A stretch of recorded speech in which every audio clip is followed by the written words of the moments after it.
कोटीचं budget महिला बालविकाससाठी त्या ठिकाणी आहे। मला तुम्हाला एवढंच आज सांगायचं आहे की जी वचनं निवडणुकीच्या वेळेला दिली होती त्याच्यावरती काम चालू आहे। ज्याच्या घोषणा झाल्या नाही म्हणजे ते होणार नाही असं होत नाही। 2100ची सुद्धा घोषणा ही तुम्हाला ऐकायला येईल, त्याचा निर्णय सुद्धा, आणि त्यामुळे सगळ्याच गोष्टी बजेटमध्ये मांडल्या जातात असंही नाहीये। तीही घोषणा तुम्हाला लवकरच ऐकायला मिळेल।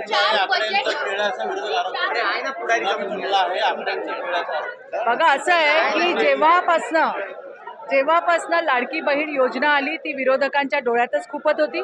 मी तुम्हाला पुन्हा एकदा सांगते, निवडणुकीत जी वचनं दिली होती त्याच्यावर काम चालू आहे आणि निश्चितपणे 2100ची घोषणा सुद्धा तुम्हाला ऐकायला येईल। ज्या गोष्टी बजेटमध्ये मांडल्या नाही याचा अर्थ त्या होणार नाहीत अशातला भाग नाही।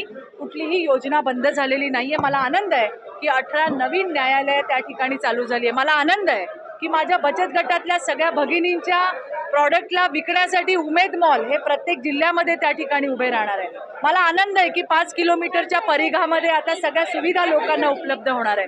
मला आनंद आहे की 20 लाख प्रधानमंत्री आवास योजनेचा जो दुसरा टप्पा आहे त्याच्यामध्ये 20 लाख घरं मंजूर झाली। 10 लाख घरातला पहिला हप्ता जो आहे तो वितरित त्या ठिकाणी झालेला आहे आणि त्यामुळे आरोग्य असेल, बाकीच्या गोष्टी असतील, त्याच्यामध्ये सुधारणा करण्याचं काम हे सरकारने केलेलं आहे।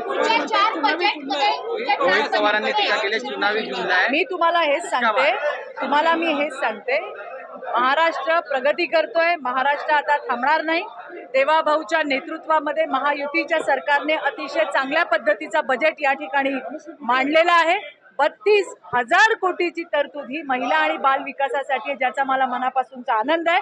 आणि त्यामध्ये महिलांसाठी विविध आता संजय गांधी निराधार योजना, श्रावणबाळ योजना याचे पैसे डीबीटीच्या माध्यमातून त्या ठिकाणी देण्यात येणार आहे। बऱ्याच सुविधा या महिलांसाठी, बालकांसाठी त्या ठिकाणी देण्यात आले। शेतकऱ्यांना दिलेल्या सौर पंप जे आहेत त्याचे सुद्धा विजेचं बिल जे आहे ते माफ करण्यात आले। अशा सगळ्यांना दिलासा देणारा, दिलासाजनक असा देवाभाऊचा हा बजेट आहे। एका वाक्यामध्ये जर वर्णन करायचं आहे बजेटचं तर काय कसं वर्णन? मी तुम्हाला हेच सांगेन की महाराष्ट्र आता थांबणार नाही। मी 2 ओळी लिहिल्या होत्या ते तुम्हाला सांगते। यामध्ये महाराष्ट्राचा वेगवान विकास हाच महायुतीचा ध्यास, एवढं मी तुम्हाला नक्की सांगेन।